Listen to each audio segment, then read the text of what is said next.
¿Qué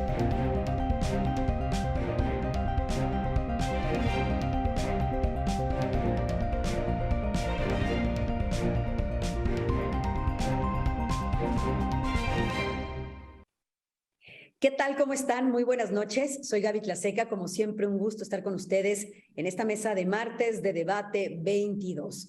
Mientras seguimos en pandemia por COVID-19, una nueva enfermedad se dispersa y acecha a todo el mundo. Es la viruela del mono. Este próximo jueves, por cierto, el Comité de Emergencia de la Organización Mundial de la Salud se reunirá para abordar la rapidez con la que se extiende esta enfermedad en todo el mundo, cómo lo ha hecho de manera comunitaria y en países no endémicos. Ahorita entraremos en detalles. Hasta este fin de semana, el último boletín emitido por la Organización Mundial de Salud reportaba 1,103 casos de viruela del mono en 42 países de 5 regiones. Pero a ver, ¿de qué estamos hablando? ¿Hay manera de prevenir algún contagio? ¿Cómo nos protegemos? ¿Estamos frente a una nueva pandemia? Para hablar de este tema, saludo al médico infectólogo Alejandro Macías de la Universidad de Guanajuato. Alejandro, qué gusto. Gracias por estar con nosotros. Hola Gaby, me da mucho gusto estar con tu auditorio. Muy buenas. Bueno, pues empecemos por el principio, como se dice. ¿Cuál es el origen de esta enfermedad que está causando pues muchas preguntas muy cuestionables, no solamente a los sistemas de salud, sino a los expertos en la materia? Sí, mira, este es un virus que es, digamos, de la familia del virus de la viruela ancestral, la que mató millones de personas, millones de personas de todo el mundo, que diezmó, de hecho, poblaciones en la Edad Media y que se logró la erradicación por ahí de 1980 gracias a la vacunación. Es un virus que es, digamos, de esa familia. Lo que pasa es que da una enfermedad menos grave, y no se conoce muy bien a bien todos sus mecanismos de transmisión. Se sabe que casi seguramente se originó en el África, en dos focos del África, digamos, en el centro, que es básicamente la República del Congo, y en el occidente del África, sobre todo en Nigeria. Ahora, ¿cómo se empezó a transmitir al ser humano? Lo más probable es que haya sido a través de los roedores en situaciones rurales en el África. Sabes que en muchos países del mundo, pero particularmente en el África, hay una relación muy estrecha con el medio rural y con determinadas condiciones de higiene, donde hay una interrelación también muy estrecha entre el hombre y los roedores, que van desde ratas, ratones, ardillas, lo que tú me digas.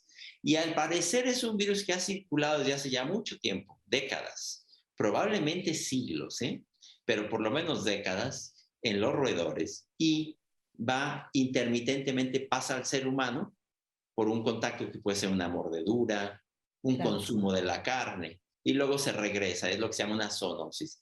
Y entonces en eso estamos. Se había mantenido en el África, termino este comentario diciendo que se había mantenido en el África de manera, digamos, endémica, pero a través de situaciones de la gran movilidad que hay en el mundo, claro, sobre todo por fiestas que hubo en España, al parecer se está adaptando a transmitirse ya de una manera diferente, muy probablemente inclusive por vía sexual, y eso es lo que ha empezado a dispersar esto en diversos países.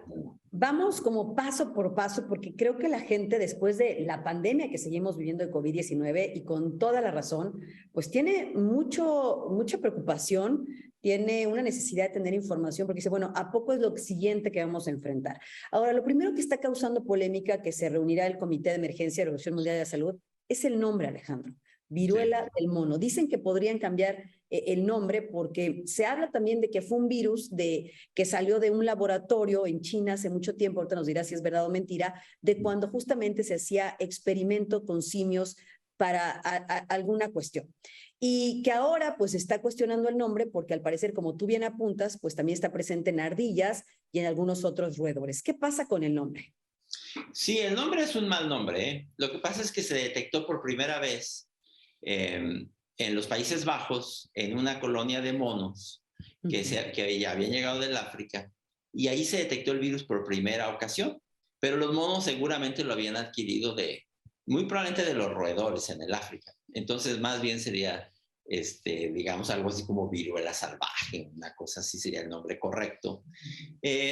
Inicialmente no se conocía que se transmitía a los seres humanos. Fue hasta después que, sobre todo en Nigeria, se conoció la transmisión que podía hacerse a seres humanos, se detectó en un niño. Después hubo inclusive brotes fuera de África, en los Estados Unidos, y el nombre, por desgracia, pues se quedó, porque dicen que los malos nombres tienden a mantenerse como los soldados, ¿verdad? Que son difíciles y son empecinados hasta el final. Pero yo creo que sería lo correcto cambiar el nombre por un nombre más apropiado. Ahora, características de esta enfermedad. Tú bien apuntabas que pues es prima hermana de la viruela, que bien apuntas está erradicada. Sin embargo, pues saber cuáles son los síntomas específicos, las características específicas de esta enfermedad, creo que también es importante, Alejandro. Sí, mira, generalmente empieza con lo que se llama pródromos. Pródromos es cuando empieza una enfermedad que todavía no puedes definir de qué se trata. Básicamente, pródromos son fiebre, dolor de cabeza, malestar, a veces ganglios en el cuello. No puedes decir qué enfermedad es, por eso se llaman pródromos. Y después ya empiezan a aparecer manchas en la cara, en los brazos, se empiezan a extender ya las manchas. Esas manchas se hacen bolitas y se llenan de pus. Y después se abren y hacen una costra. Y todo ese proceso puede tardar hasta un mes más o menos. Entonces, el número de lesiones que puedas tener generalmente va de la mano de la gravedad que pueda haber, porque puede haber desde unas pocas lesiones hasta muchas. Ahora, tradicionalmente las lesiones empiezan en la cara y tradicionalmente también se supone que si lo adquiriste por vía respiratoria empieza a diseminarse poco a poco. Pero ahora esa nueva viruela se ha caracterizado también por lesiones en las áreas genitales y por la transmisión por la vía sexual. No es una enfermedad venérea propiamente sexual, pero así se han descrito también un buen número de casos en donde las lesiones son básicamente genitales y, aunque puede ser en cualquier tipo de relación sexual, se ha estipulado sobre todo en las relaciones de hombres que tienen sexo con hombres. De aquí hubo toda una polémica que surgió a raíz de una información donde hubo una fiesta de miles de personas en las Canarias, donde participó una buena parte de la comunidad LGBTI+, y donde se supone que hubo un brote importante, lo cual para muchas instituciones, incluso la Organización Mundial de la Salud, era un tema polémico que podía generar algún tipo de discriminación para la comunidad. Sin embargo, hoy se sabe, Alejandro, y esto me gustaría que nos lo contestaras después de la pausa, que también el estar en contacto cercano, por ejemplo, con ropa o con gotas de saliva de una persona infectada, puede ser otro método de transmisión, que esto pues abonaría a dejar de pensar solamente en estigmatizar pues a una sola comunidad. Sí, claro. De hecho, recuerda que, por ejemplo, en la conquista de los aztecas, la viruela fue muy importante porque diezmó a los aztecas. Y se dice, está descrito que los españoles regalaban cobijas infectadas, digamos, donde habían envuelto a personas con viruela para que se infectaran los indígenas. No sé qué tanto sea eso, ¿verdad? Pero la verdad es que podía ser perfectamente un mecanismo de transmisión. Ahora, la transmisión sexual, pues puede ser. Y como bien dices, no necesariamente va a ser de hombres con hombres, y hay que tener cuidado con eso. A mí mismo me ha pasado, yo puse un tweet donde puse que había habido una fiesta de la comunidad gay, no, ¿para qué quieres? ¿Cómo me fue? Y creo que con justa razón, porque no se trata de cometer el mismo error que cometimos con el VIH-Sida, donde se le llegó a llamar inclusive la epidemia rosa. No, hay que quitarle esa connotación porque va a ser discriminatorio y no nos va a llevar a nada. No, y aparte puede, como lo decía la propia Organización Mundial de la Salud, inhibir a aquellos pacientes que tengan síntomas a acudir por esta doble victimización, ¿no? O estigmatización a un hospital a poder atenderse de una manera temprana. Alejandro Macías, médico infectólogo, permíteme hacer una pausa y regresamos porque por ahí también se decía que hoy que vivimos con el cubrebocas todavía, puede ser también un método de protección también para la viruela del mono. ¿Me acompaña a hacer una pausa y regresamos? ¿Cómo no? Bueno, quédense con nosotros. Estamos platicando con el doctor Alejandro Macías de esta nueva enfermedad que acecha ya a varios países del mundo. En México hay 5 casos confirmados. Ya volvemos.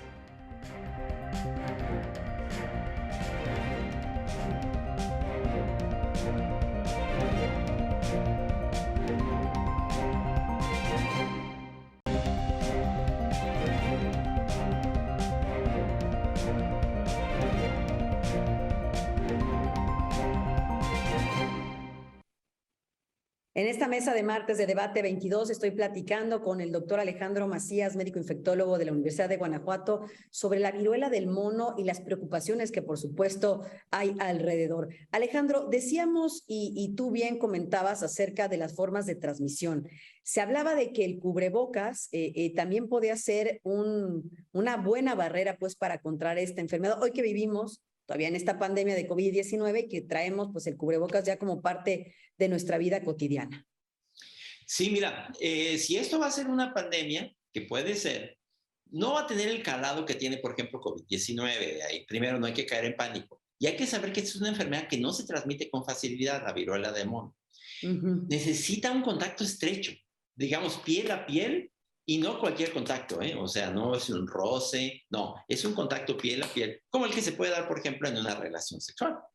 O bien un contacto en el que estés frente a frente y estén intercambiando, digamos, gotas de saliva.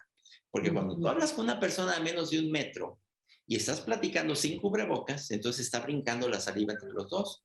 Por eso, las cosas que hacemos para COVID-19 nos sirven también para la viruela del mono. Primero, evitar los tumultos, guardar un cierto distanciamiento entre las personas, evitar la cercanía y en el caso de cercanía, favorecer los exteriores para que se disipen mejor las secreciones, pero el uso del cubrebocas, para que no estés lanzando por un lado y protejas a los demás, o también para que tú te protejas de eventuales gotas de saliva que te estén lanzando, generalmente a menos de 1,5 metros. Entonces, sí hay que decir, esto se puede transmitir de la misma manera, aunque no con la misma facilidad.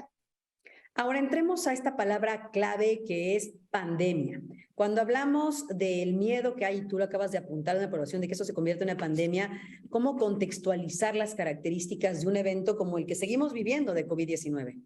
Sí, mira, eso es muy interesante, Gaby, porque la definición de pandemia ya casi está dada, ¿eh? O sea, ya casi esto es una pandemia si uno se atiende a la definición, porque la definición de lo que es una pandemia, o bien un problema de salud emergente grave, de preocupación internacional, que es lo que le antecede, es primero que esté ya salido de sus circunstancias habituales. Ya se salió de sus circunstancias habituales, de los lugares en donde es, digamos, endémico.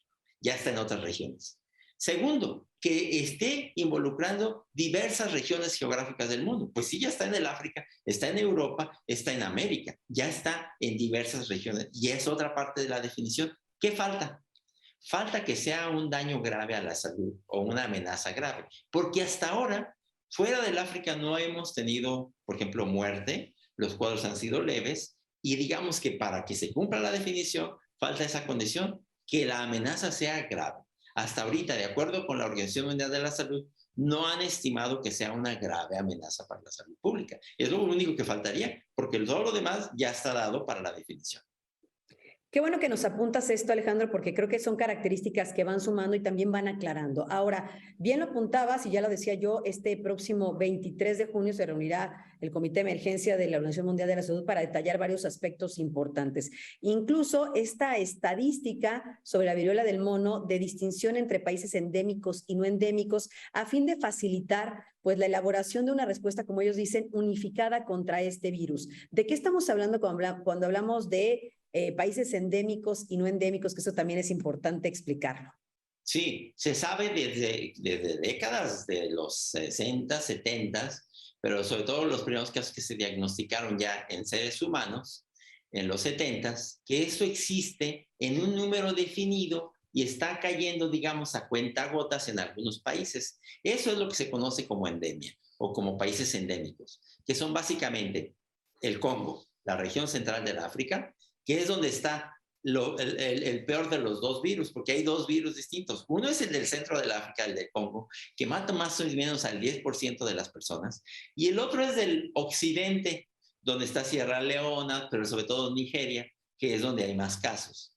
Y ese es el virus del occidente, que es el que está ahorita salido de esa región endémica. Endémica es donde siempre ha estado en un número definido y que ahí está, digamos, a cuentagotas. Se salió de allí y está entrando en otras regiones. ¿Va a ser endémico en otras regiones? Eso dependerá. Lo que sí es claro, Gaby, es que esto se va a poner peor antes de ponerse mejor, ¿eh? O sea, porque inclusive cuando los países logren ya el control a través de ya sea de evitar la cercanía, de buscar los casos, de evitar la transmisión y eventualmente quizás de la vacunación en algunos lugares, esto se va a poner peor antes de ponerse mejor. Hablabas, Alejandro, de la evolución de la enfermedad y de las tasas de mortandad.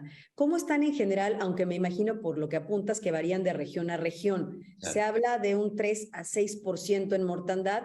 ¿Y cuál es el pronóstico? Hace rato apuntabas, creo que 3, 4 semanas de evolución de la enfermedad. ¿Cómo están estos datos? Sí, mira, el virus del centro del África, que por fortuna no es el que está salido ahorita del África, el que está circulando, ese tiene una mortalidad más o menos del 10%. Ahora, el virus del occidente, que es el que se encuentra ahora distribuido en decenas de países del mundo, ese tiene una mortalidad menor del 2%, pero depende también de qué condición médica. No es lo mismo que te atienden en un lugar donde tienen lo suficiente para atenderte bien que en un lugar de pobreza extrema, en donde pues no hay ni quien te atienda y donde la mortalidad puede ser mayor. Entonces, aquí y ahora en los países occidentales, donde eso ha ocurrido, la mortalidad ha sido inclusive menor del 1%. Eso es importante saberlo. Mira, Alejandro, hagamos una nueva pausa porque hace un momento tú comentabas algo sobre la vacunación. Ya hay países que ya están comprando miles de vacunas de la viruela general, que ya está erradicada, como bien lo apuntabas, porque dicen que sí esta vacuna tiene cierta efectividad como para protegernos de este virus de la viruela del mono. Entonces, aclarémoslo después de una pausa, si me lo permites. Hacemos una muy breve pausa en esta mesa de martes de Debate 22. Platico con el doctor Alejandro Macías. Ya volvemos.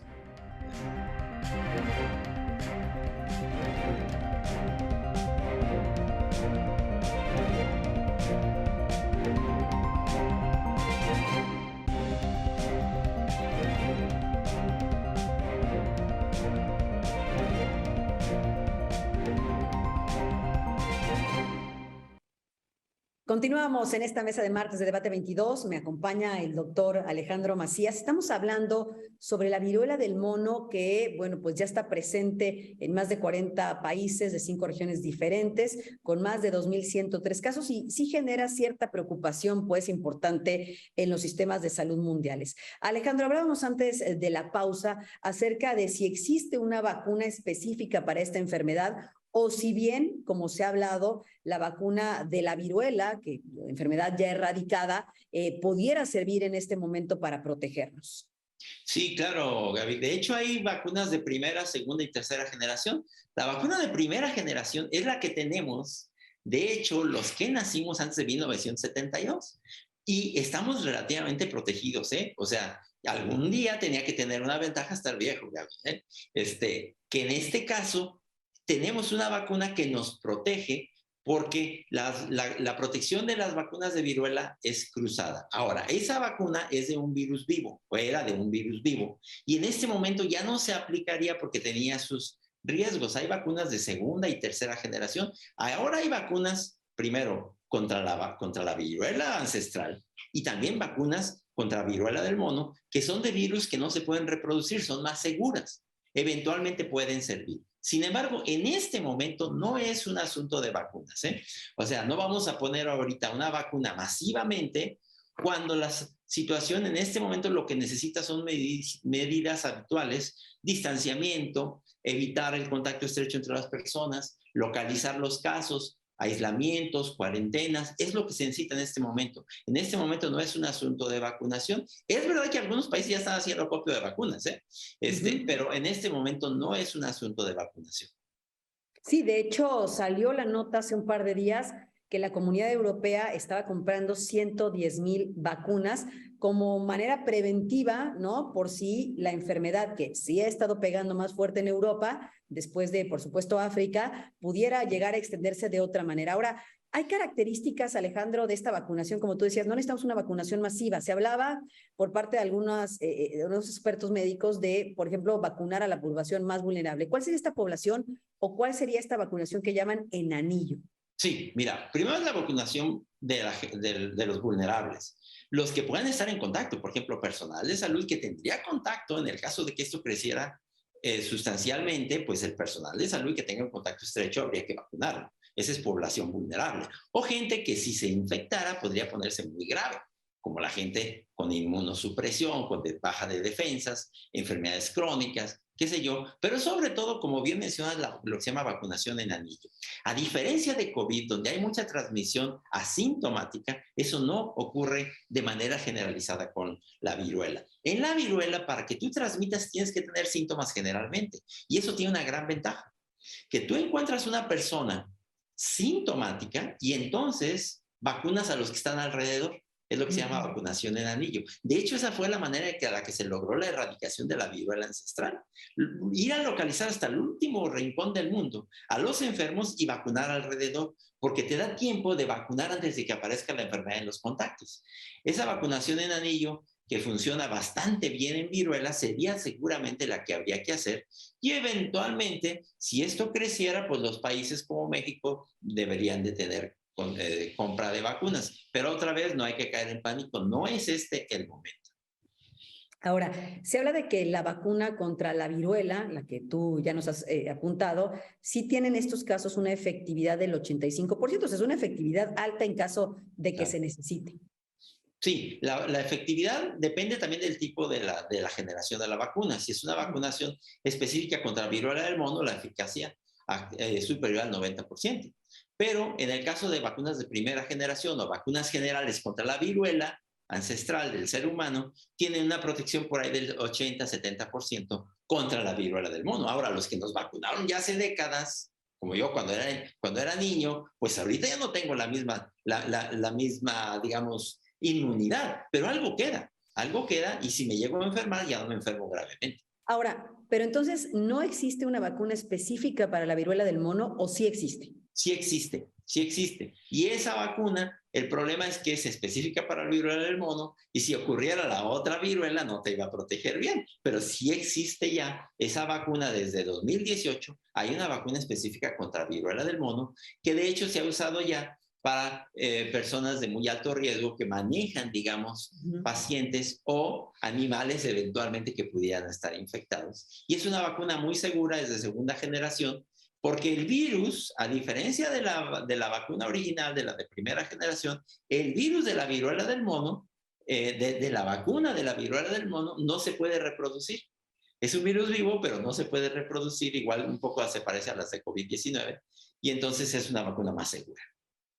Ahora, ¿cómo entender esto del paciente cero? Cuando uno habla de que en Canadá, Estados Unidos o México o algún país de Latinoamérica hay un paciente cero, ¿cómo entender ese paciente que no estuvo en contacto, supuestamente, científicamente hablando, con nadie que estuviera infectado de esta enfermedad? ¿Cómo entenderlo, Alejandro? Sí, mira, y hay que distinguir dos cosas. Paciente cero es el primer paciente que pudo infectar a todos los demás. O sea, un viajero que fue a Nigeria, por ejemplo, ahí adquirió la enfermedad y luego se fue a la fiesta y ahí infectó a varias personas y luego esas personas infectaron a otras y ahí se refiere, por ejemplo, al paciente cero. Otro es ya la transmisión local. Fíjate, por ejemplo, en México dicen, ya hay un caso, ya hay 5 casos, sí, pero no es lo mismo que me digas, ese caso venía de Nueva York y allá se infectó y llegó de manera importada a México. Bueno, no es una transmisión local. A que me digas, bueno, pues don Juan Pérez, que vive en el pueblo fulano de tal, no había salido de México y de repente resulta que tiene viruela de mono. ¿De dónde la agarró? Ah, pues eso ya significa que hay transmisión local, autóctona en México. Y hasta donde sabemos de esos 5 casos ya demostrados, hay al menos 1 o 2 que son de transmisión autóctona en México.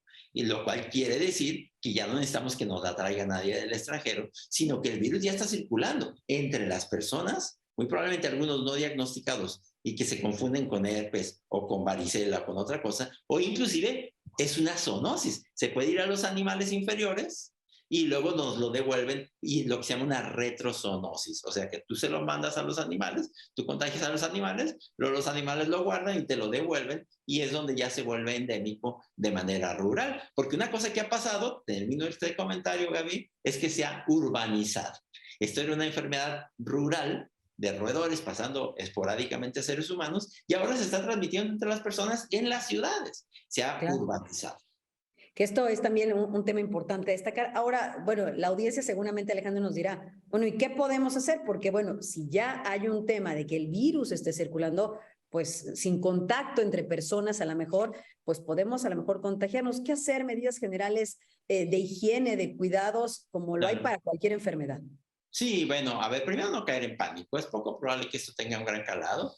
Y el peor de los escenarios, que te llegues a enfermar, seguramente no sería una enfermedad grave. Segundo, hacer lo que ya se ha dicho para COVID-19, casi todo eso te va a servir. Primero, evita los tumultos de personas. Prefiere las actividades en exteriores.